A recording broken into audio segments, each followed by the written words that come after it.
앞단락에서 천국은 어린아이와 같은 자들의 것이라는 그런 말씀을 하시고 예수님께서 그것을 떠나셨습니다. 떠나신 것이 예루살렘을 향해서 길을 떠나신 것인데요. 오늘 본문은 예루살렘을 향해 가시는 예수님께 한 부자가 찾아와서 질문하는 이야기입니다. 이 사람은 청년이고 부자입니다. 또 누가복음에서는 이 사람에 대해서 어떤 관리라고 말씀을 합니다. 관리라고 하면은 당시에 회당의 지도자이거나 사내들인 공의원에 해당한 굉장히 높은 그런 신분이 높은 사람이 되겠습니다.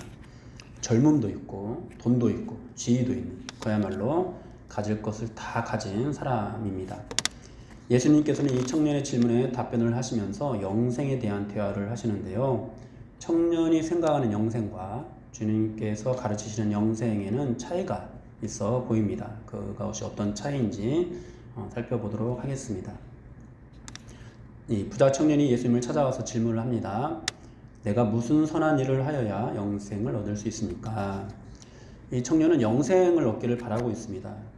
그리고 그 질문을 예수님께 하고 있는데 당시 유대인의 지도자들이 예수님을 대하는 모습들을 생각해 보면은 굉장히 겸손한 자세로 나아가고 있습니다.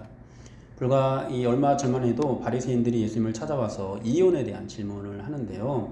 그 질문을 하는 이유가 예수님을 시험하고자 함이었습니다. 그런데 높은 지위에 있는 이 청년은 정말로 겸손하게 신앙적인 가르침을 구하고 있습니다. 예수님께 찾아오는데 다른 복음서에 보면은 달려와서 꿇어 앉았다라고 그렇게 말씀을 합니다. 이 정도로 이제 예수님을 대하는 사람들은 대체로 병고침을 바라거나 하는 그런 경우인데 이 사람은 정말로 신앙적인 그런 가르침을 바라면서 예수님께 꿇어 앉았습니다. 얼마나 겸손하게 예수님을 대하고 있는지 모릅니다. 그런데 이 청년의 질문을 우리가 살펴보면은 이 청년이 영생을 어떻게 생각하고 있는지를 우리가 알 수 있습니다. 무슨 선한 일을 하여야 영생을 얻을 수 있습니까? 즉 그는 선한 일을 해야 영생을 얻을 수 있다 이렇게 생각을 하고 있는 것입니다. 그래서 그 질문을 하는 그의 태도는 겸손하면서도 어떻게 보면 조금은 자신만만한, 왜냐하면 자신은 영생을 얻기 위한 선한 모든 일들을 다 하고 있다 이런 태도도 엿볼 수 있습니다. 그런 그의 질문에 대한 예수님의 대답은 이제 두 가지 정도로 요약을 해서 대답을 해주시는데요. 첫째는 선한 이는 오직 하나님이시다는 사실, 그리고 둘째는 영생을 얻으려면 계명을 지켜야 한다라는 그런 말씀이었습니다. 예수님의 이러한 대답은 이 청년이 가지고 있는 잘못된 생각을 바로잡기 위함입니다. 이 청년은 사람이 선한 일을 할 수 있다, 선한 일을 통해서 선하게 될 수 있다라고 생각하고 있는데 예수님께서는 사람은 선하지 않다, 오직 하나님만 선하시다 이렇게 가르쳐 주시고요.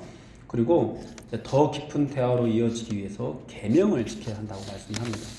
사실 계명을 지켜야 우리가 영생을 얻을 수 있는 것은 아니죠. 아니나 다를까 이 청년은 계명을 지켜야 한다라는 그런 말씀에 바로 반응을 합니다. 어떤 계명을 지켜야 인지를 묻는데요.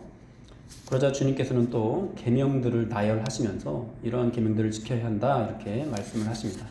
그러자 또 청년은 자신만만하게 이 모든 것을 내가 지키었사온데 아직도 무엇이 부족합니까?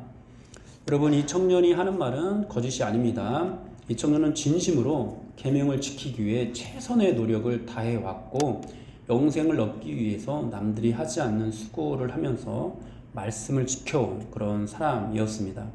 그래서 모든 계명을 지켜놓으라고 당당하게 말을 하고 있는 것입니다.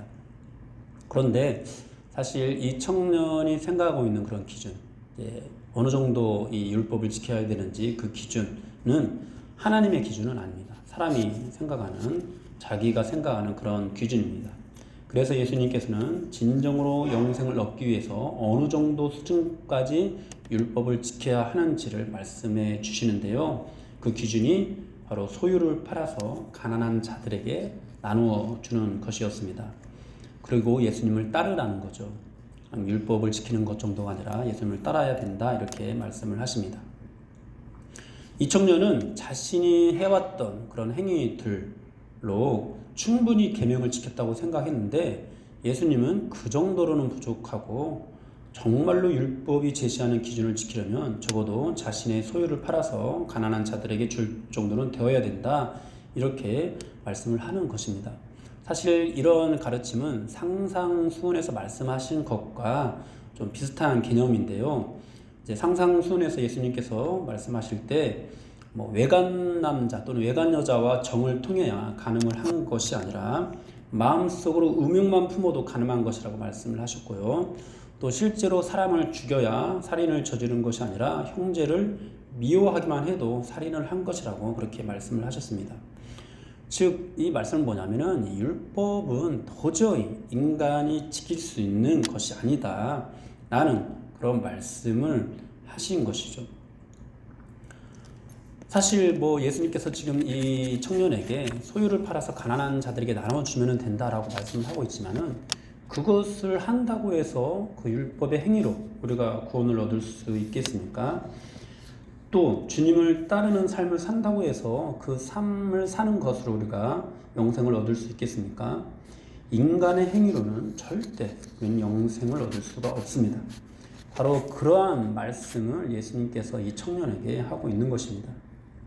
즉, 주님께서는 이런 말씀을 통해서 실제로 가난한 자들에게 재물을 팔아서 나누어 주라라고 말씀을 하고 있는 것이 아니라 네가 율법을 지키기 위해서 열심히 노력한 것은 알지만 그 정도로 영생을 얻을 수 있는 것은 아니다.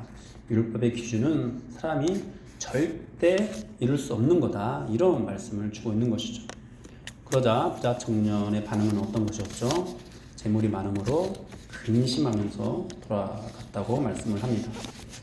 여러분, 우리도 이 부자 청년처럼 어떤 선한 행위로 주님 앞에 나아가면은 똑같은 그런 어떤 모습으로 반응을 하면서 돌아가게 될지도 모릅니다.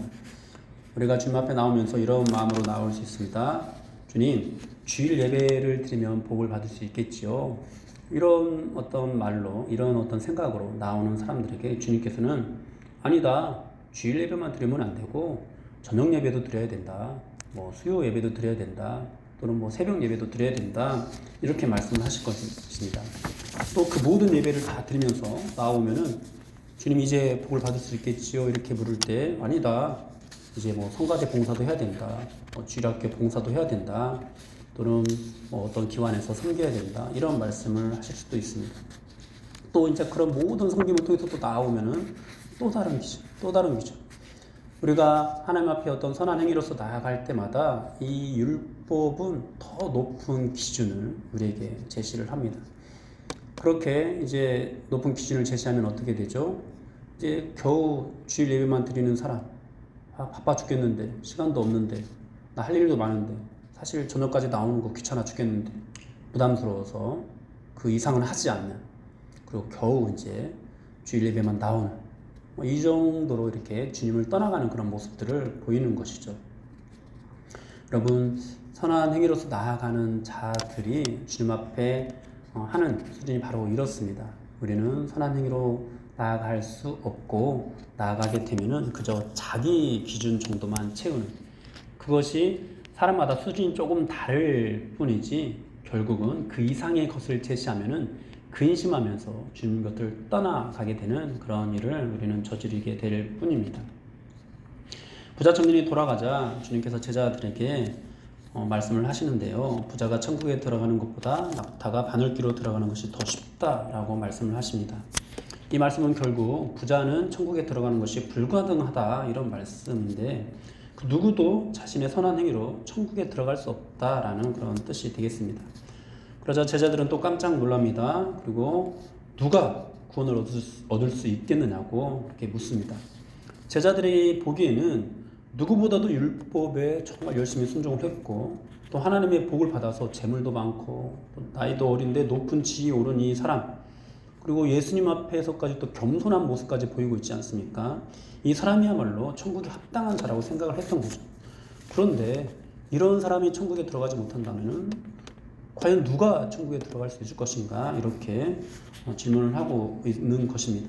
여기에 대한 주님의 가르침은 사람으로서는 할 수 없지만 하나님으로서는 다 할 수 있다. 이렇게 말씀을 하십니다. 구원은 사람이 하는 일이 아니라는 것이죠. 구원은 하나님께서 하는 그런 일이라는 것입니다. 사람이 영생을 얻는 것이 사람에게 속한 일이 아니라 이 영생을 얻는 것은 하나님께 속한 일이라는 것입니다.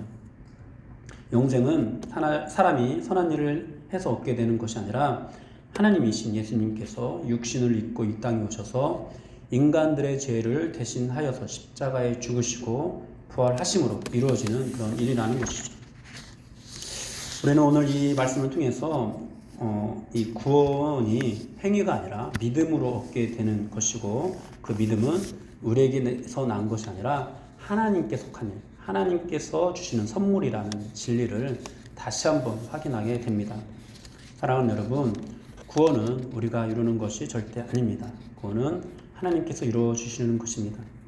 그래서 우리가 사실 구원을 받기 위해서 또 어떤 복을 받기 위해서 할 일은 하나도 없습니다. 다만 예수님께서 나의 죄를 대신하여 십자가에 죽으시고 부활하셨다는 그 사실을 믿는다면 이제 하나님께서 우리에게 구원을 이루어 주시고 이미 이루신 그 구원의 은혜와 복 안에서 그 복을 누리면서 살아가면 되는 것입니다. 만일 그렇게 하지 못하고 우리의 선한 행위로 무언가를 얻으려는 마음으로 주님께 나아간다면 계속해서 제시되는 율법의 높은 기준 앞에 우리는 발걸음을 돌리게 되고 말 것입니다. 사랑하는 여러분, 오늘도 우리의 선한 행위로 주님께 나아가고자 하는 그런 마음들이 우리 안에 일어날 수 있습니다. 구원받은 사람들도 성령의 소욕이 아니라 육체의 소욕으로 나아가고자 하는 그런 욕심들이 끊임없이 일어나서 나도 모르게 어느 순간 선한 행위로 나아가는 그런 순간이 있을 수 있습니다.